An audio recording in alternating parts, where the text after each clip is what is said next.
বাংলাদেশের প্রধানমন্ত্রী শেখ হাসিনা ইস্তফা দিয়ে দেশ ছেড়েছেন। স্বাভাবিকভাবেই বাংলাদেশে তৈরি হয়েছে অচলাবস্থা। এই অবস্থায় এদেশের মানুষকে স্বাভাবিক থাকার আহ্বান জানিয়েছেন পশ্চিমবঙ্গের মুখ্যমন্ত্রী মমতা বন্দ্যোপাধ্যায়। তিনি বলেন, আমাদের দেশের সরকার আছে, তাদের হাতে বিষয়টি ছেড়ে দিন। এমন কিছু করবেন না যাতে মানুষের সম্প্রীতি নষ্ট হয়। থাকলো তার সেই বার্তা। আচরণ করবেন না এবং আইন হাতে নেবেন না। যারা বিপদে পড়বে আমাদের ভাই বোনেরা, কারণ এখনো অনেকে আছে। আমরা সেটা গভর্নমেন্ট অফ ইন্ডিয়া এবং গভর্নমেন্ট অফ বাংলাদেশ সেটা দেখে রাখছি।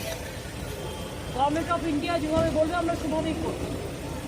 আর আমি সমস্ত পলিটিক্যাল পার্টি লিডারদের অনুরোধ করছি এবং বিশেষ করে সমস্ত জগতের সবাইকে, দয়া করে এমন কিছু পোস্ট করবেন না যাতে কোনো সাম্প্রদায়িক সম্প্রীতি এখানে নষ্ট হয়।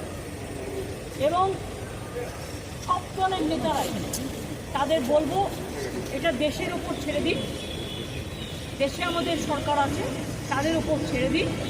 আপনারা নিজেরা এমন কোনো কমেন্ট করবেন না যাতে কোনো হিংসা বা প্ররোচনা সৃষ্টি হতে পারে। সকলেই আমাদের ভাই বোন এটা মনে রাখবেন। বাংলাদেশের যে ঘটনা, সেই ঘটনাতে আমরা সবাই উদ্বিগ্ন,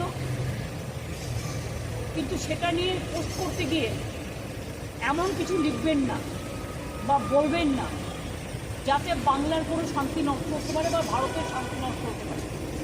এটা আমি সবাইকে বলবো, ইনক্লুডিং দ্য বিজেপি লিডার, কারণ তারা অলরেডি কিছু পোস্ট করছে যে পোস্টগুলো করা উচিত না বলে আমি মনে করি। আমি আমাদের নেতাদেরও বলবো, কেউ কোনো পোস্টই লাগবে। সুতরাং আমি আপনাদেরও বলবো এবং সমাজ জগৎকেও বলবো, শান্তি রক্ষার স্বার্থে আসুন। ইন্ডিয়া একটা কান্ট্রি, বাংলাদেশও একটা কান্ট্রি, কিন্তু পাশের যদি রাজ্যে কিছু হয়, আমার প্রতিবেশীর কিছু হয়, তার একটা প্রভাব পাশের রাজ্যে পড়ে। সেক্ষেত্রে শান্ত থেকে আমাদের পরিস্থিতিটা দেখে রাখতে হবে। সব সন্তানরা যেন ভালো থাকে। Thank you. Thank